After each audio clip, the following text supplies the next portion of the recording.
From the Library of Congress in Washington, D.C.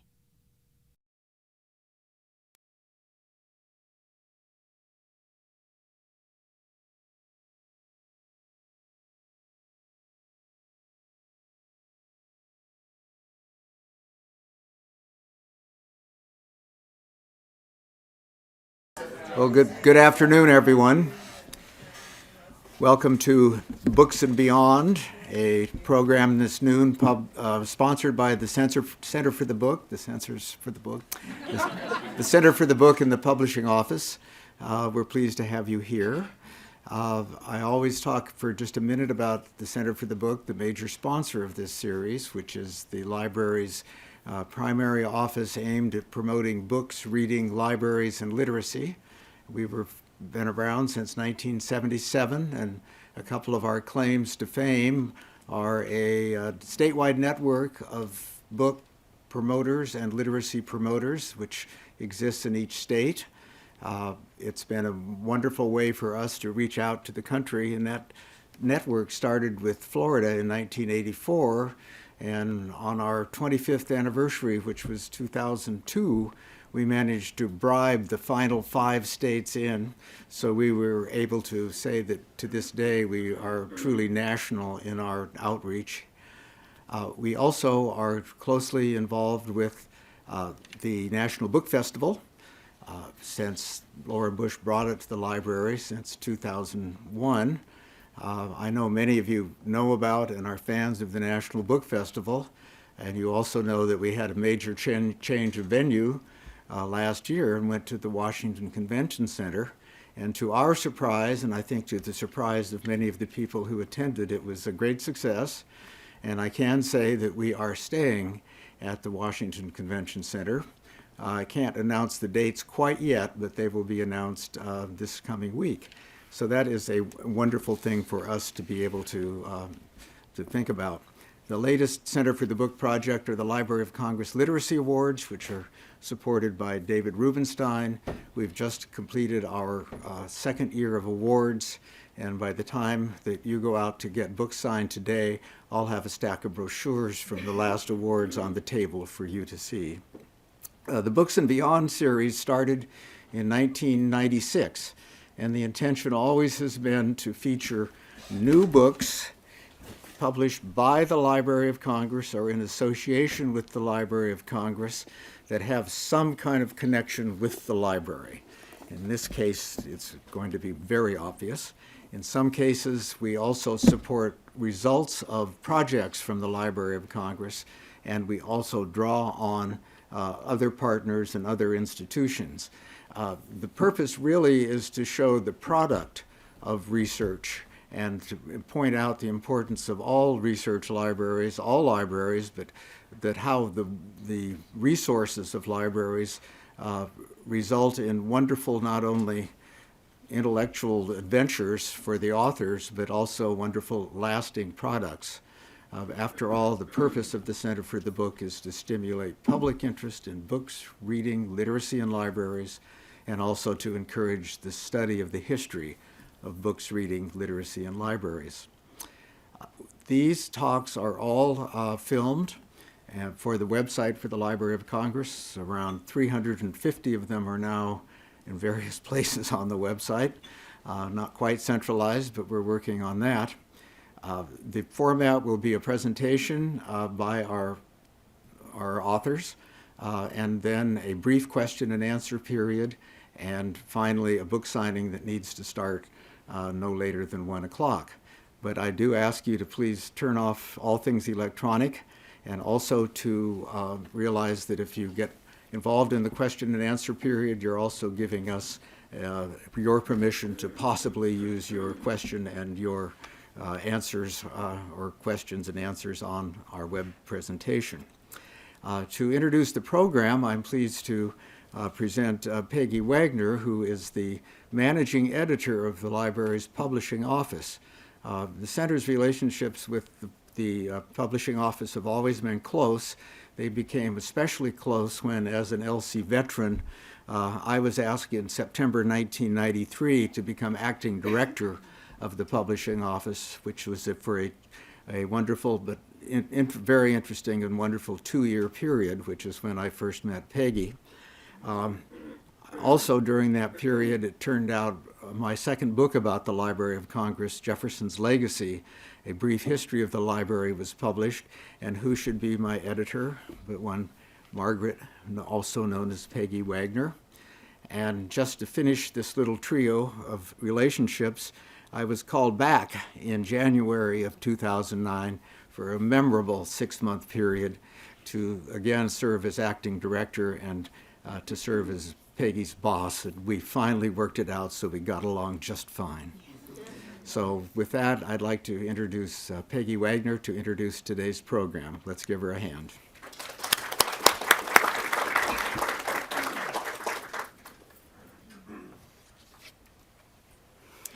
Thank you very much. It was no great struggle getting on with John Cole. He's a wonderful person to work for and to work with. And he neglected to mention one other thing about the relationship between the Center for the Book and the publishing office. We are in office space that are adjacent to one another, so when we really want to get a hold of the Center for the Book, all we need to do is bang on the wall. And we can also hear them laugh loudly, and I'm sure they can hear us think loudly about great thoughts. So a little bit about the publishing office before we get started. The publishing office is the headquarters for the library's general publishing program. And we have a small but dauntless staff who works on upwards of 30 projects every year, and the projects are always in various stages of development. And every year we do a little catalog, but we also now have a web page. So you may visit the library and see all of our publications in print. And they range from books to calendars and knowledge cards, all of them based on the library's collections and or activities. But our web page is www.loc.gov/publish/general. Now, with very few exceptions, fewer and fewer, all of our books are published in partnership with commercial or university publishers.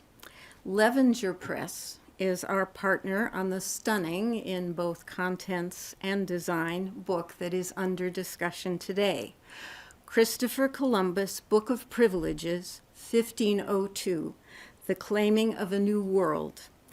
It is, to quote, and I love to quote this quote, one of its authors, a story of exploration, of bravery, of greed, of law, of the possibility of vast riches, of a high-stakes gambit played out in a newly discovered worlds for historical immortality. It is, in other words, a swashbuckler. It is a story that unfolded during the period of European rebirth and exploration known as the Renaissance. So I am especially pleased to be introducing to you two of the three modern-day Renaissance people who wrote the text for this amazing book. John W. Hessler is curator of the J.I. Kislak Collection for the Archaeology and History of the Early Americas here at LC, and is also lecturer in the history of archaeology and exploration at Johns Hopkins University. And in the spare time that he somehow creates for himself, he climbs mountains, which is something I do not do. His previous books include The Naming of America, Thoreau on Cape Cod, and Seeing the World Anew, the radical vision of Martin Waldseemüller's 1507 and 1516 world maps. His co-author on Seeing the World Anew, as on the Columbus Book of Privileges, is Chet Van Duzer, a scholar whose interests center on the history of cartography and medieval and Renaissance studies. In addition to Seeing the World Anew, Chet is the author of Johann Schöner's Globe of 1515, Transcription and Study, and my personal favorite, Sea Monsters on Medieval and Renaissance Maps, as well as a host of journal articles. So please welcome John and Chet.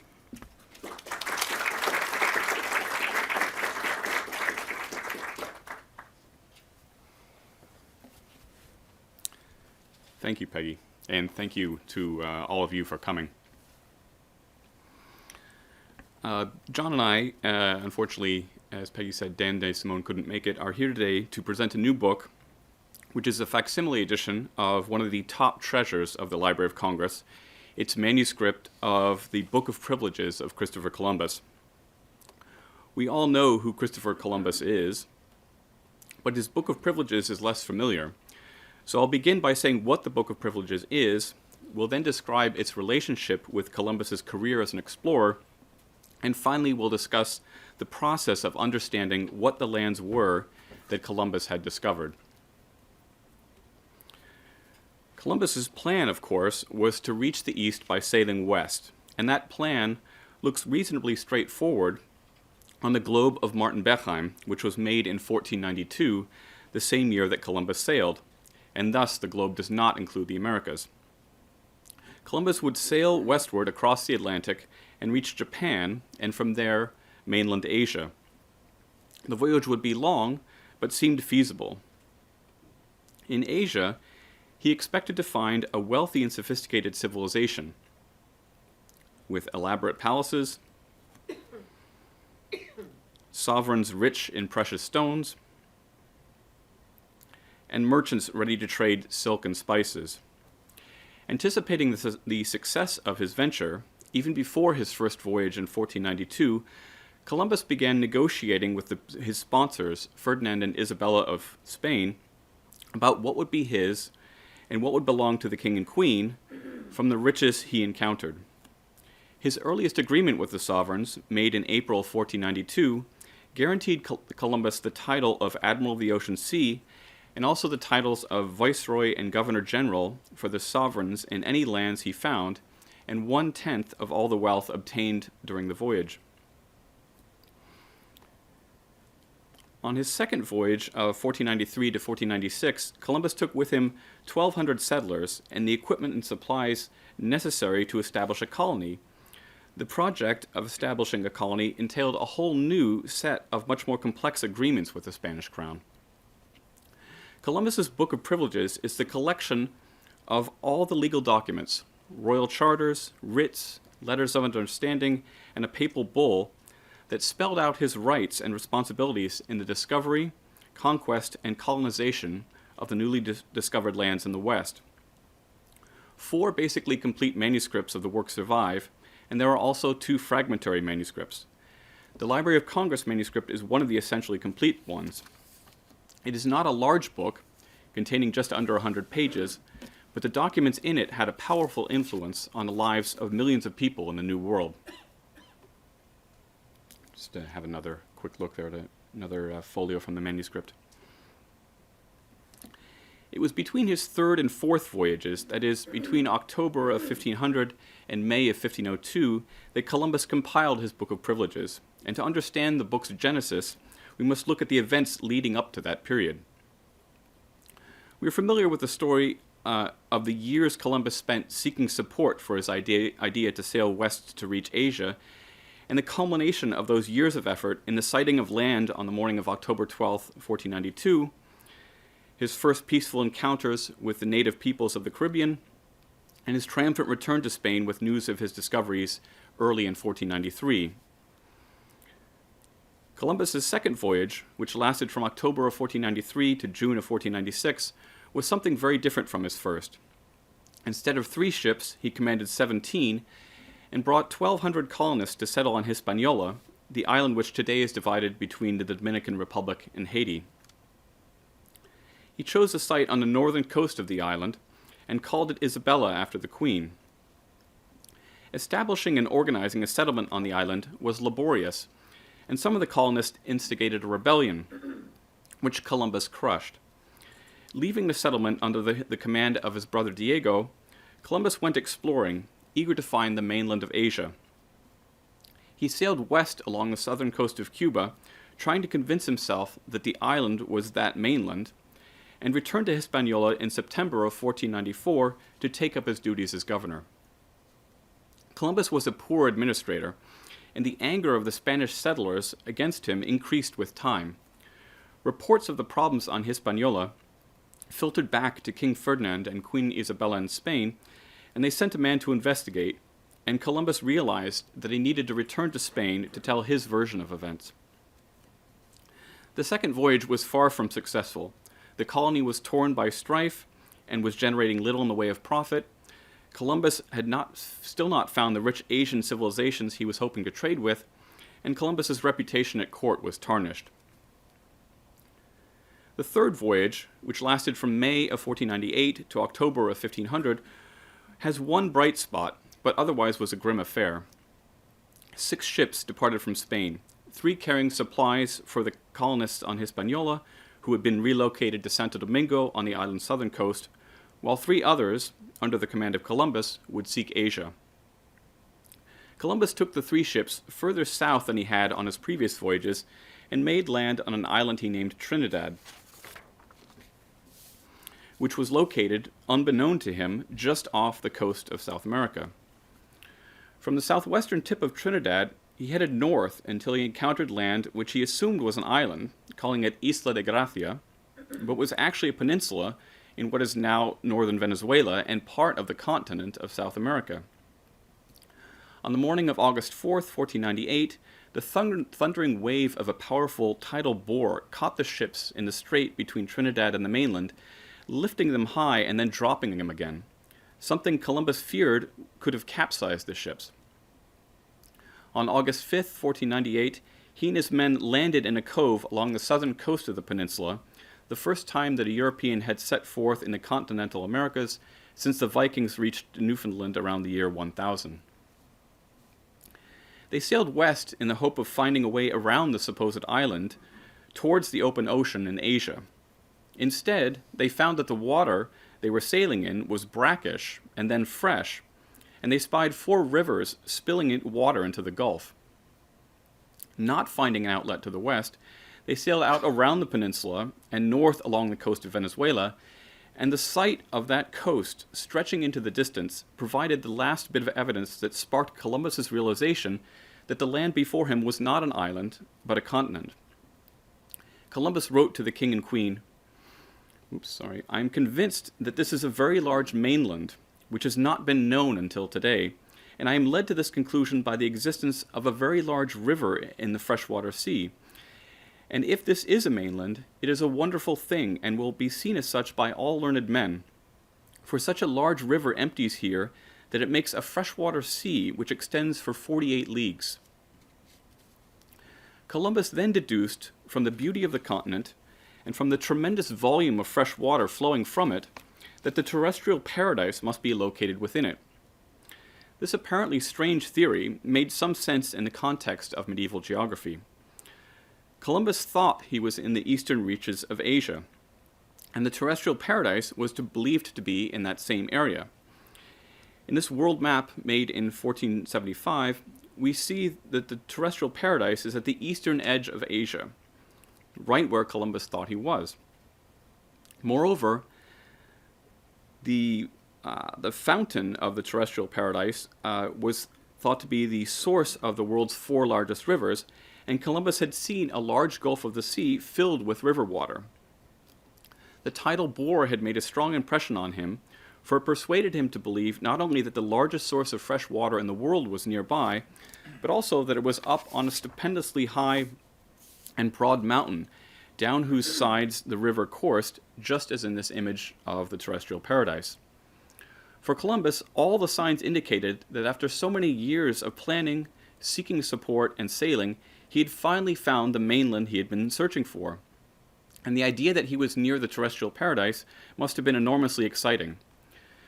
But rather than stay and search out the Asian civilizations with which he hoped to trade, or learn more about the interior of the continent, or at least spend a few days gathering pearls in the area, he set sail for Hispaniola, conscious of the need to bring the supplies in his ship's hold to the colonists there.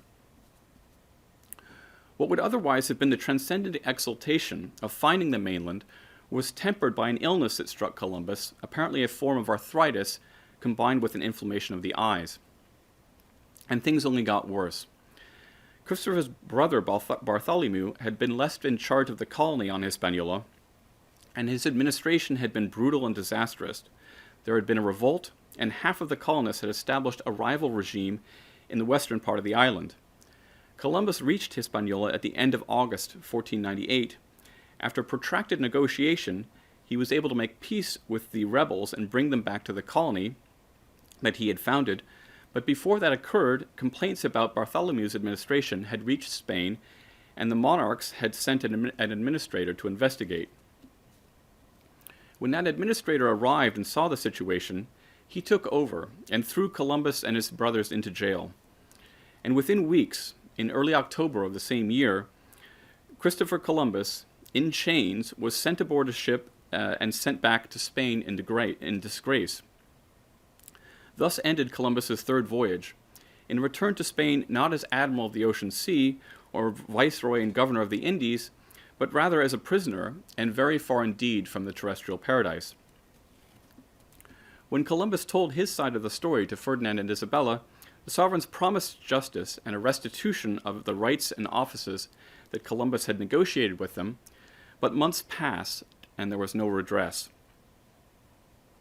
It was during this dark period that Columbus realized that his political position needed reinforcement. He collected together all of his agreements with the Spanish monarchs, all of the documentation of his rights and titles, and hired scribes to make 4 copies of them, to be absolutely sure that he would never be any doubt about what he was entitled to, and that his position, the position he had earned, could never be endangered again. This was the genesis of the Book of Privileges. The Book of Privileges is of great legal importance, as John will explain, and the book is important in other ways as well. It contains passages that raise questions about Columbus's conception of the lands he had encountered. Columbus was bent on getting to Asia and thought that he had approached the terrestrial paradise in eastern Asia. But there is nonetheless a temptation to think that the great explorer must eventually have realized that the lands he had found were not Asia, and that he had discovered territories totally unknown in Europe. And what are we to think when Columbus refers to the new lands that he had found in the West as another world? For Columbus does precisely this in a letter he wrote following his third voyage, a letter that he included in the Book of Privileges, thus indicating the importance he accorded to it. Columbus writes, "By divine will, I have put another world under the sovereignty of the king and queen, our lords. Consequently, Spain, once considered poor, is now the richest." To modern ears, the phrase "another world" indicates that Columbus understood that the mainland he had found on his third voyage was a previously unknown continent, totally separate from Europe, Asia, and Africa. But in fact, the term was used more loosely in the 15th and 16th centuries. Alexander von Humboldt has demonstrated that during this period, the phrase New World or Other World was often used to designate previously unknown parts of known regions. There's another intriguing piece of evidence in Columbus's Book of Privileges regarding his conception of the lands he had discovered. That piece of evidence occurs in an attorney's opinion, which Columbus had commissioned, that explains the rights guaranteed to Columbus in other documents in the Book of Privileges. The attorney writes as follows, and the key phrase here is West Indies. Also from the character of the admiral does this appointment proceed justly, because the quality of these West Indies, being unknown to everyone, of necessity there had to be appointed here a judge of sure experience in order to give just judgment. John Boyd Thatcher argued that the designation West Indies comes from Columbus himself, and that it indicates that Columbus understood that the lands he had found were something different from Asia. In his letter describing his third voyage, however, Columbus repeatedly mentions a point that he calls the end of the East, by which he means the furthest reaches of Asia, where he believed the terrestrial paradise to be located. It is tempting to think that he applied the phrase West Indies to the lands west of that line. It seems reasonable to conclude that West Indies was a phrase that Columbus chose to apply to the westernmost lands he had discovered, acknowledging that they did not contain the civilizations of Japan and China that he was hoping to encounter, but they were still the Indies, in his mind, close to Asia. They were just outlying regions, of the areas he sought. And there is plenty of other evidence that Columbus continued to believe that the lands he had visited were in Asia.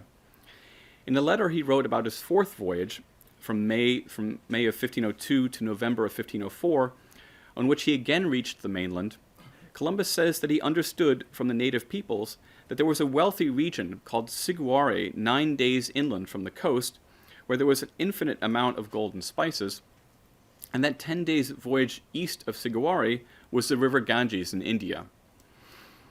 In a remarkable passage in the same letter, Columbus claims to have found a wealthy Asian people, the Massageteans, mentioned in a contemporary book of geography, and he convinced himself that he was not seeing their wealth because they had relegated the coasts to poor fishermen. In fact, we should not be surprised that Columbus went to his grave believing that he had been to Asia. Determining the physical limits and understanding the nature of the New World was one of the greatest challenges that Europe had ever faced, and many geographers continued to believe that Columbus had been in Asia well after his death in 1506. For example, in a world map made by Francesco Roselli in about 1508, the cartographer clearly depicts South America. During his fourth voyage, Columbus sailed down the coast of what is now Honduras, naming various features as he went. On Roselli's maps, these place names are not indicated near South America, but rather on the eastern coast of Asia. Columbus believed he had been in Asia, and so did the cartographer. So there are place names from Columbus's fourth voyage located on the eastern coast of Asia.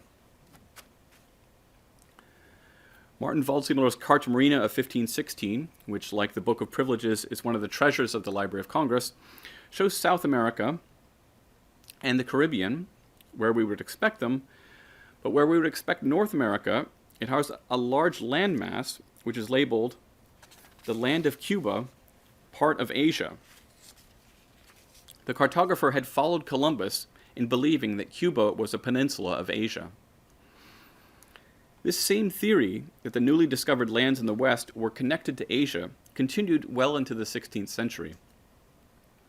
On a world map made by Orontius Phineas in 1534, North America is depicted as continuous with northern Asia, and if we zoom in on North America, we see that together with Florida and Mexico City, the continent contains Cathay, or China, as well as other Asian place names.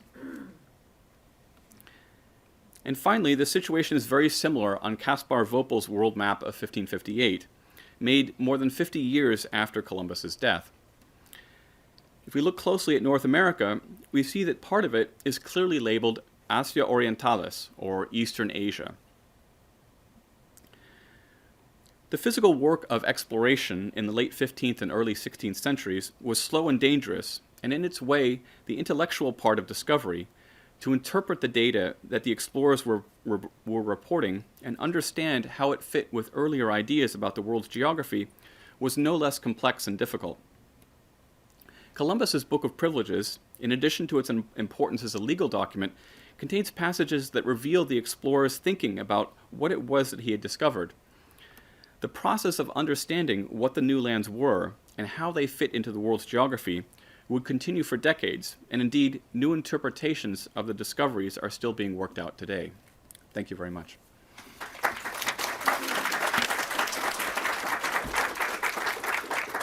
Thanks, Chet.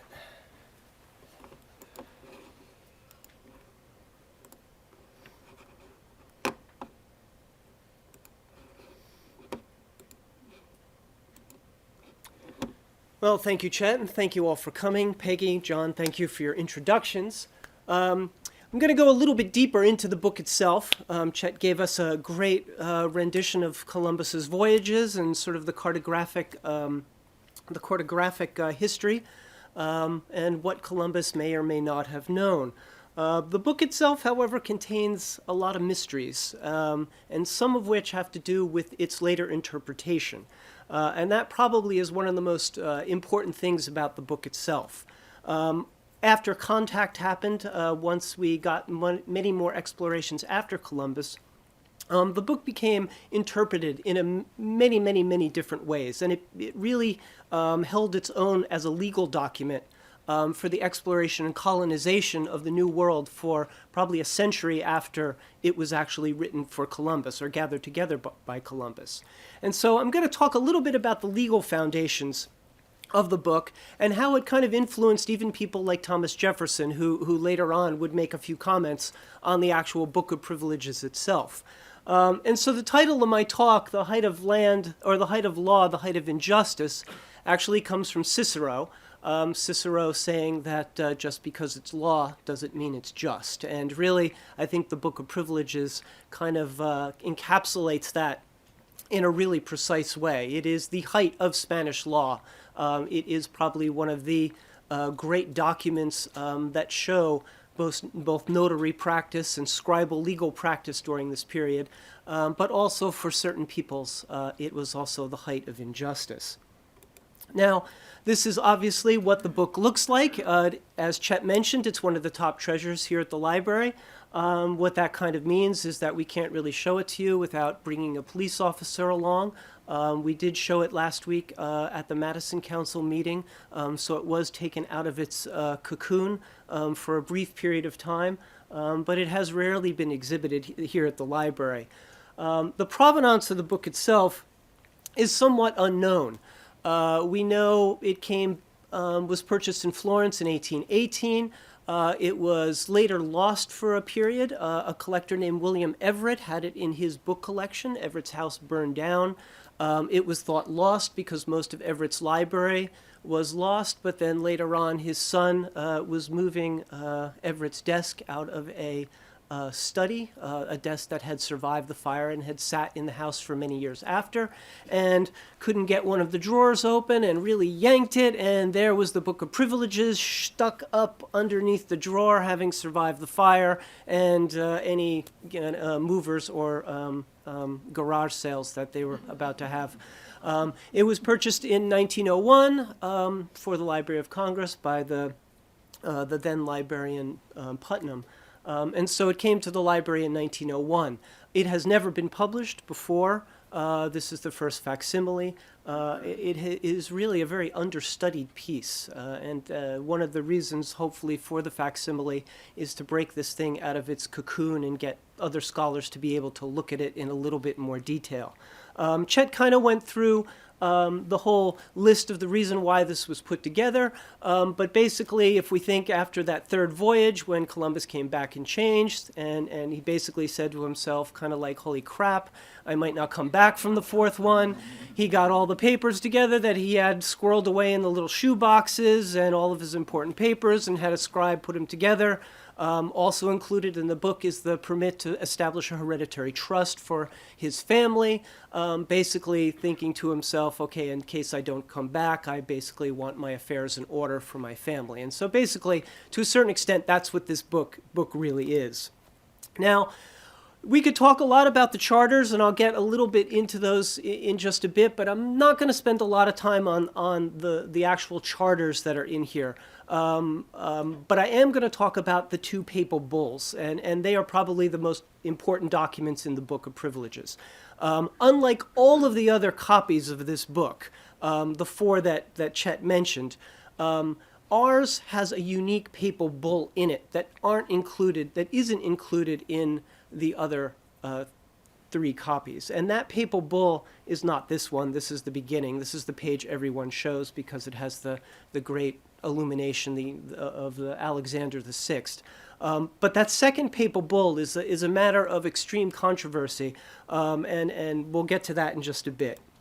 But papal bulls are pretty much named by the first letters and the first words that actually happen after the benediction. Basically, there's a line in a papal bull that says, I offer you greetings and sacred benediction, and then they're named after that with the Latin words that come after that. There are 5 papal bulls that are really important from Alexander VI that go to the Spanish crown. 3 of which were done in May and kind of can be considered as one, and then one in June in 1493, which is the one of the big A that you keep seeing, and then one in September 1493, which is the unique one to the to our copy. Now, a structure of a papal bull, and I'm not going to go into any details here, but there are really two types of papal bulls. One called the sort of great or solemn bull, and the other one's called simple bulls. And a solemn bull, when we think about this sort of the bulls we're talking about here, solemn bull is usually, okay, the Pope writes a letter to whoever, basically talking about things like the exact moment that the host turns into the body of Christ, and that's a solemn bull, one of the grand bulls. But if you're talking about giving away a new world, you write just a simple letter. And so the bulls that we have in the Columbus Books of Privileges are simply simple bulls. And so that's basically how they're known to scholars. The way you tell a simple bull is by that benediction. A solemn bull generally doesn't have the line, hello, and I offer you, solemn benediction or blessings. Now, the Alexander bull, the first one here, does a lot. And really, what it does is it grants Spain, Ferdinand and Isabel, a few things that were kind of assumed by Spain, as they don't say them explicitly.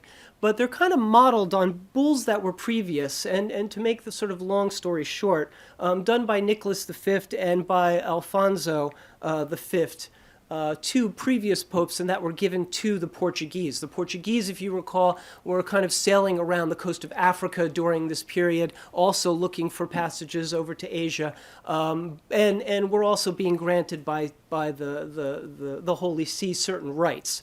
And really, Spain assumed that this particular bull by Alexander VI was giving them the same exact rights. And really, the one that probably is the most important, to reduce to perpetual slavery the inhabitants of all African territories along the southern coasts until they end, is really an important line, and is going to come up quite explicitly in sort of the legal ramifications of the Book of Privileges and of that first papal bull. Really, the papal bull, that Alexander bull that I showed in just a moment ago, really gives Spain the right to sail, the right to colonize certain territories, and the right to forcibly convert. And one can think of, if there's any Spanish nationalists here, this is going to cause a problem, but I kind of like to think of Spain as the modern, or as the 15th and early 16th century ISIS. Forced conversions, beheadings, taking over territories, really the same basic game. Yeah. Now, another thing that's in there besides the bulls, and I'm going to concentrate on the bulls, but I think it's important that I talk a little bit about the charters that are in there. And really, the charters are legal documents that are basically giving Columbus the right to sail. And they're contractual documents between him and the Spanish crown. The most important one is called the Santa Fe Capitulations, and it really is the one that Chet mentioned without mentioning by name, the rights of becoming admiral, of viceroy, the rights of basically what his profit level was going to be, how much money he was going to make.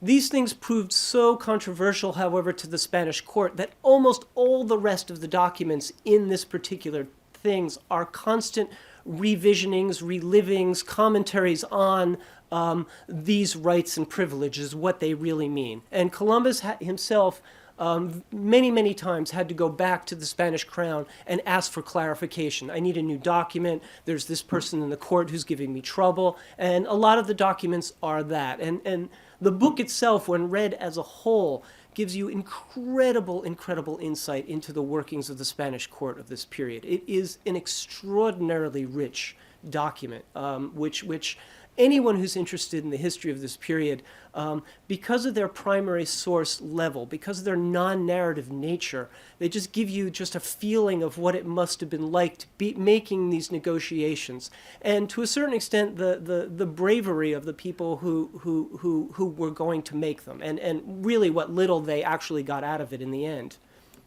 Now, this is the bull that is original to our document. The particular bull, it's not very beautiful. It starts the same way. You'll see the first word is Alexander. It's written by Alexander VI, and this bull is the one that is extremely controversial. And basically what this particular bull says is it expands the rights of Spain in the colonization. And it basically gives them leadway to colonize anywhere. And whether you found them accidentally, whether you stumble across them, no matter how you get there, if you find that you run into a piece of land and the person isn't already converted to Christianity, it's yours. And so basically, it expands the first bull, which gave them the right to sail just to Asia. Now, people have interpreted this bull in many, many different ways, and we don't really take a real stand on it in the book, simply because I think it is so controversial and it is so problematic.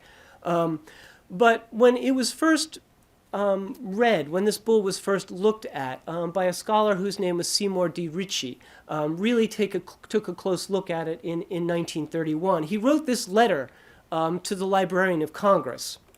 And the last paragraph is probably the most important part of this.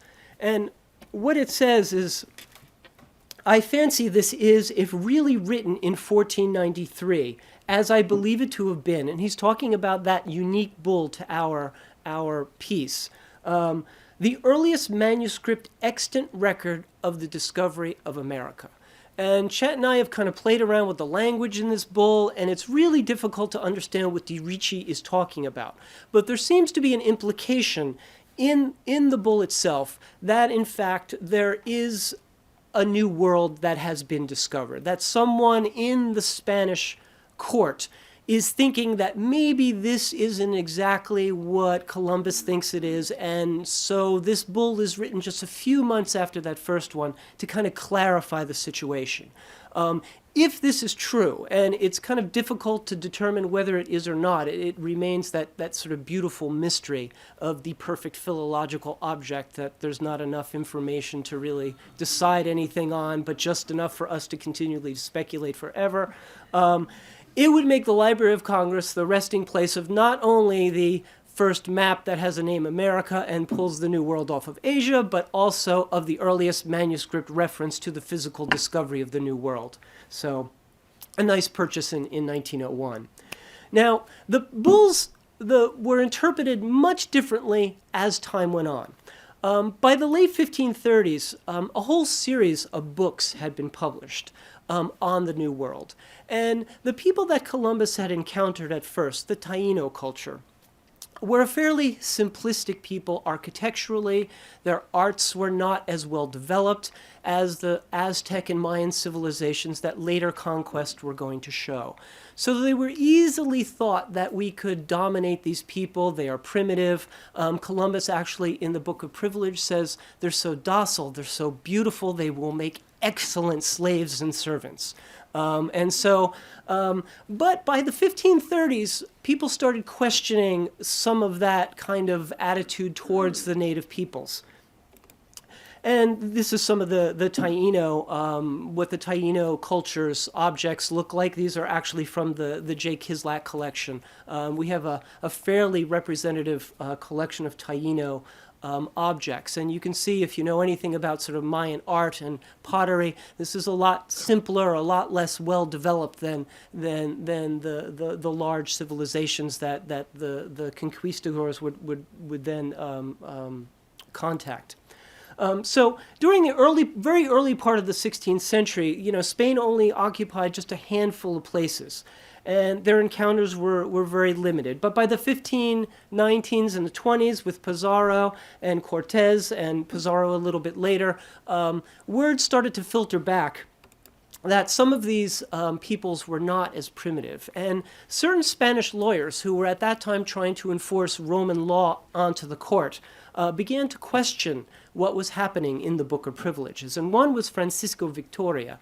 And Francisco de Victoria wrote an extremely important book, and really this was his collected lectures, where he talks about basically the rights of the Indians.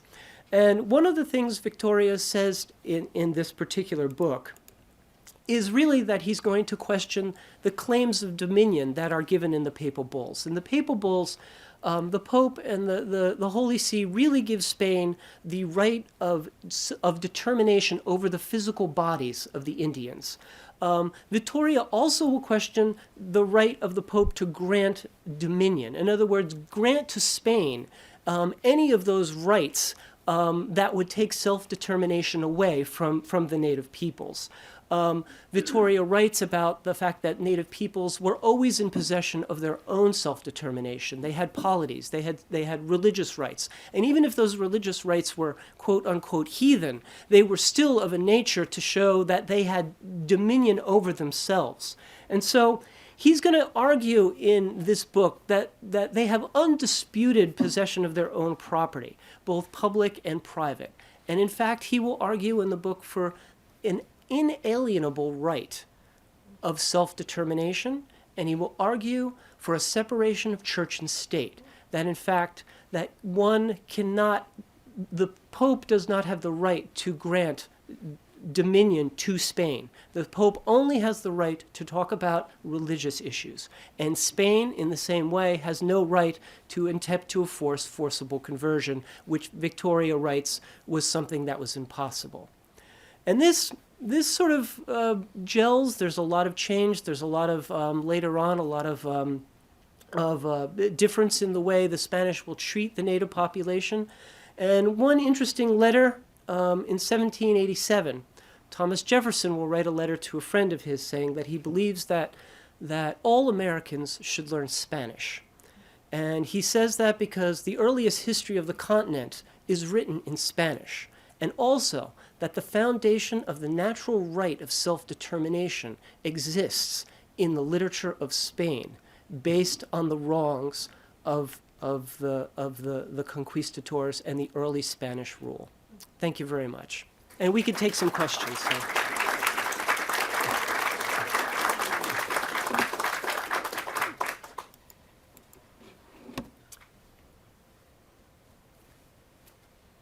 Thank you for your talk. I wonder if you could say a little more about that kind of very end part of your talk and put the kind of Spanish Book of Privileges, the kind of Spanish kind of legal imaginary in a broader comparative imperial context. What does this book or other Spanish compilations look like when, if we were to compare it to, say, the kind of English colonial imaginary of the late 16th century or the French one?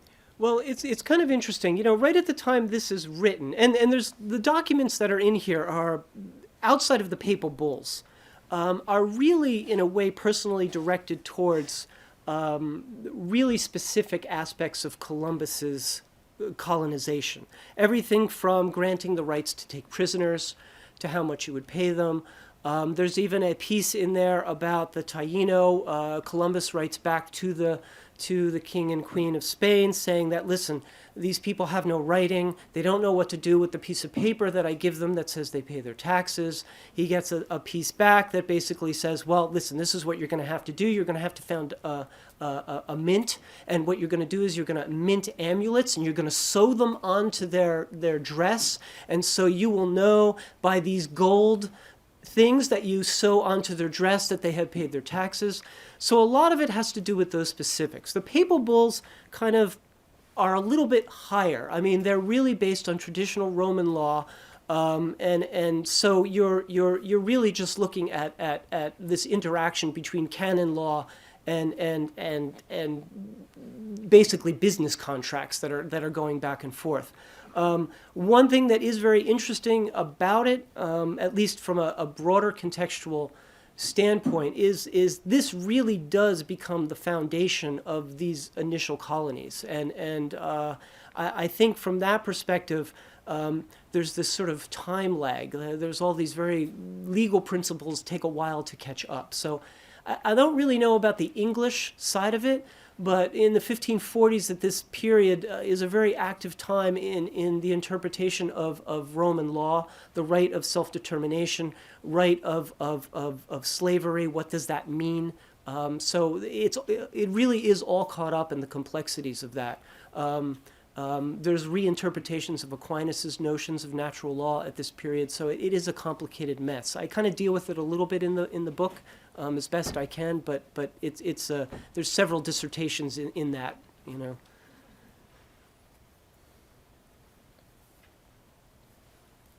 Jefferson have seen that Victoria letter? Well, he didn't see the Victoria letter. What he saw was Victoria's work. Victoria's work was published in the 1500s. There's over in the Jefferson Library, there's actually a compendium that was in his library, which has the title on it, Justinian's Code, but it has Justinian's Code in it, and several other legal documents, including Victoria's Thing of the Indies. Now, whether he actually saw Victoria or not, there's other people we can talk about here. Victoria is a lot less well known than people like Las Casas or people who were actually advocating for rights for the native peoples. Victoria takes a much more specific legal angle towards it. And so Jefferson was really advocating for the learning of Spanish in the letter. Jefferson hated Spanish law. A lot of Spanish law would remain in Louisiana well into the late 19th century. There was a lot of interactions between Jefferson and his Secretary of State attempting to wipe out the existence of Spanish law in the New World. And that's a fascinating topic in itself. But yes. I must say I'm from part of that world. I'm from the Caribbean. I'm from the West Indies. What I would like to know is, especially against the backdrop of what Francisco de Vitoria has to say, and especially against what the Portuguese discovered going down basically the west coast of Africa, right? I was a young student in the Netherlands, and when I discovered that early on, Europeans going down the west coast of Africa didn't encounter only barbarians, right? That encountered Timbuktu, etc., highly developing intellectual culture, right? And especially the Dutch, right? They were like, well, just a minute here, but in Harlem, our people live like hawks and dogs. I mean, they are complete morons. And here we have a highly developed culture, right? And very interesting thing to look in the Western colonization, right? Is how quickly that is wiped away, right? Right. People were always barbarians. They were always a set of animals. Never could up to anything. What happened, right? As the Spanish started to engage with the higigher cultures in America, right? The Aztecs and the Mayas, right? And obviously encountered a very rich intellectual culture, philosophical culture, even to a certain extent mathematical culture and stuff like that.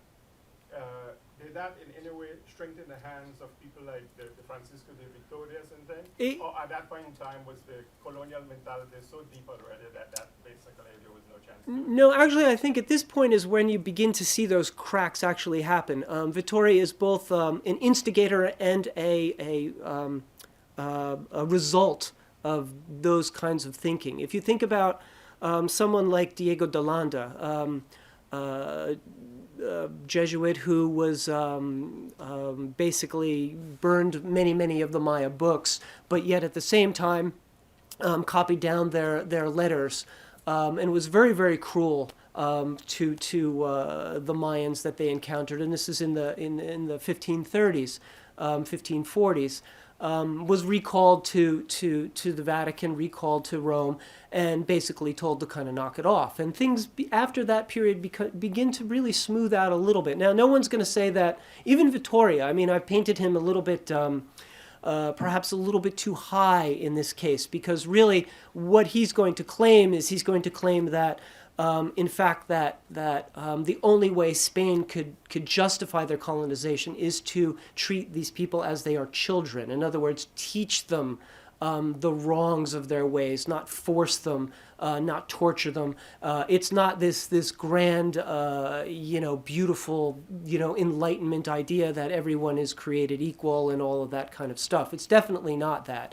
The Portuguese are held up in a certain way by Victoria as doing things a little bit better than the Spanish, that they do not enslave in the same way, the forced conversions are a little bit less.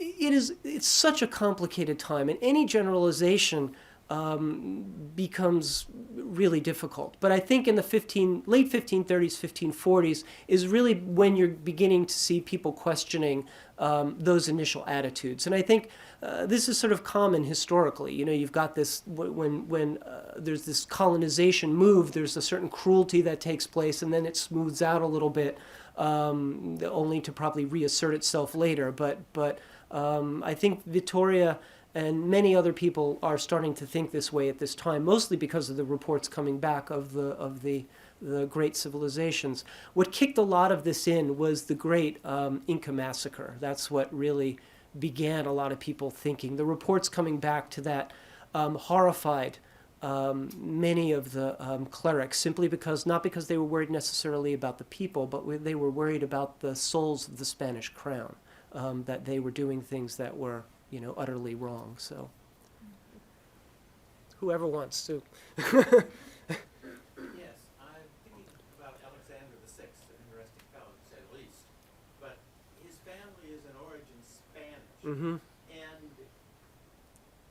does his very kind granting of dominion, etc., to the Spanish monarchs, do you think that's an indication of very early national consciousness versus, Roman? No question.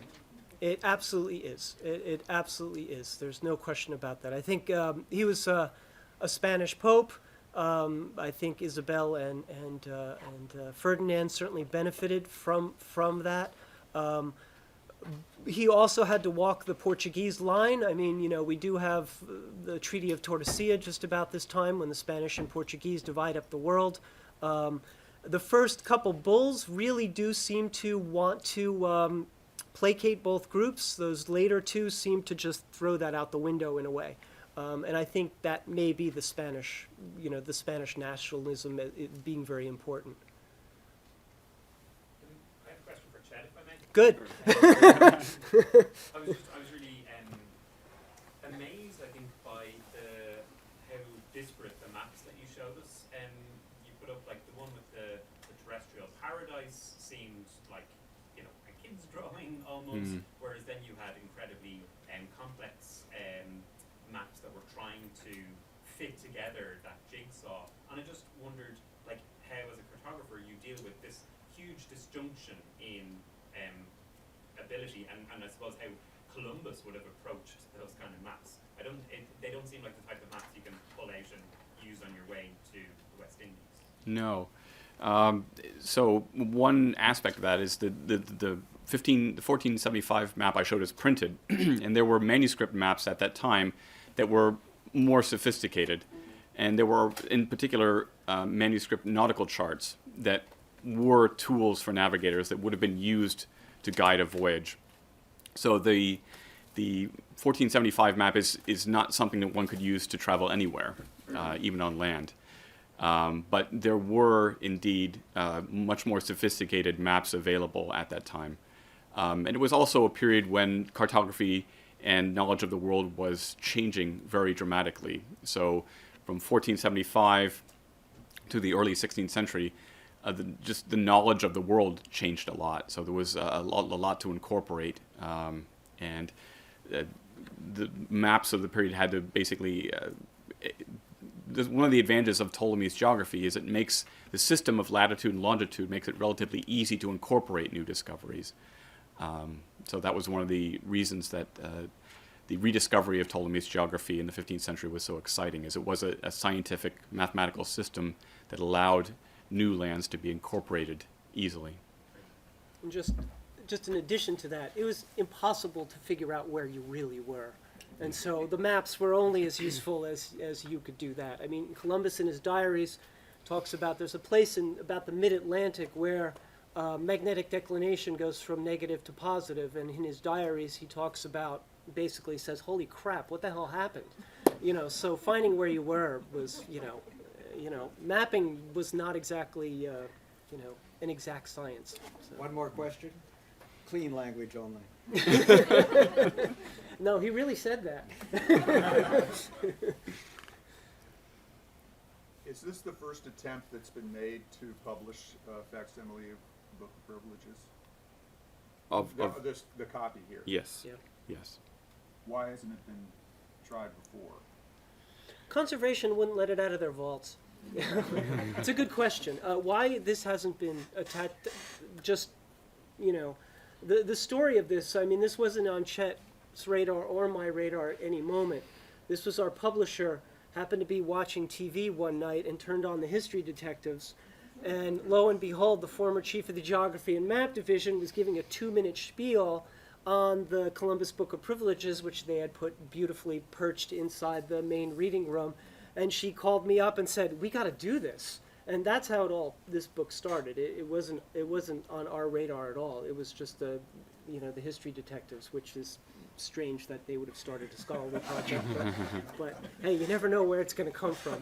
Where were the other 3 copies? Genoa, Seville, and Paris. Have they done anything with it? There is a late 19th century facsimile of the one in Paris. There's no facsimile of the one in Genoa. Yeah, so I think it's just the one in Paris that there's a facsimile of. Yeah, and the Huntington has done their fragments, I guess. Yeah.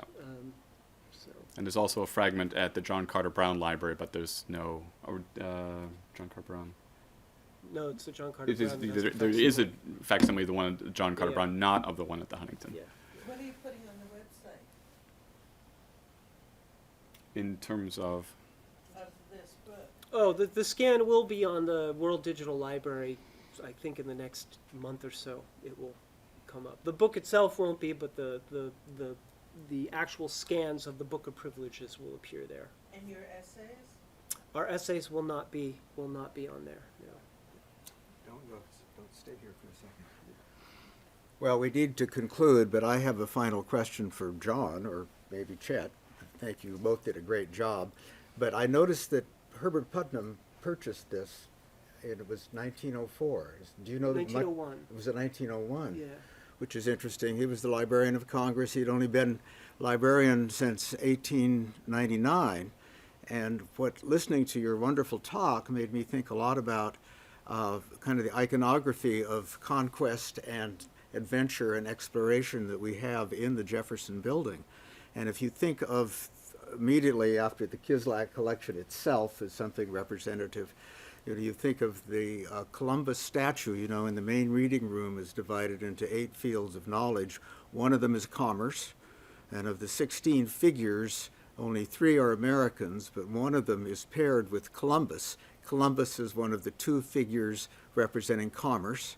The other is Robert Fulton. But then you move to the Southwest Pavilion, the home of the restored Jefferson Library in the Jefferson Building. And it's really the pavilion of exploration and discovery. And I was trying to think whether Putnam was influenced greatly. Putnam, let me just say one thing about Say a word Putnam. about how Putnam got it, and then I want to Okay. read say a Putnam, little bit more I about exploration. I love him, and Come on he in bought here, it in John. 1901, okay? And I always think in 1903 he was offered the Walter Mueller 1507 map, and I always think, well, he spent all his money on the Book of Privileges, so he didn't buy the Walter Mueller map. So I have a love-hate relationship with Putnam, but he paid $4,000 for it, so it's purportedly worth $60 million. So it was a pretty good investment. Well, my theory is that Putnam got so inspired by this pavilion of exploration that was in the building, the Southwest Pavilion, and this is a picture of it, from on these walls. You can kind of get a sense of, the glamour of it. And what I'm going to do is read, there are 3 lunettes which are around and the 4 walls there, and here are the 4 subjects. They are adventure, discovery, conquest, and civilization, words you probably wouldn't see in many buildings these days. And the wall tablets that go around, and I'm going to have to find the listing. Here they are. Here are the words of the wall tablets, and this is quite a mix of topics. Arts, letters, toleration, Spain, enterprise, opportunity, fortune, Portugal, India, El Dorado, America, France, exploration, dominion, and colonization.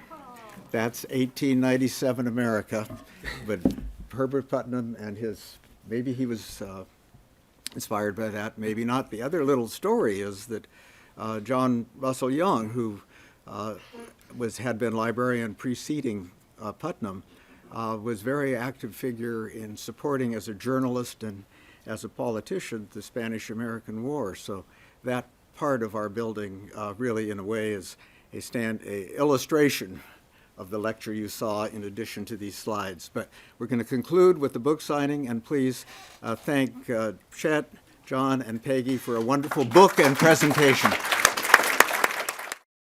This has been a presentation of the Library of Congress. Visit us at loc.gov.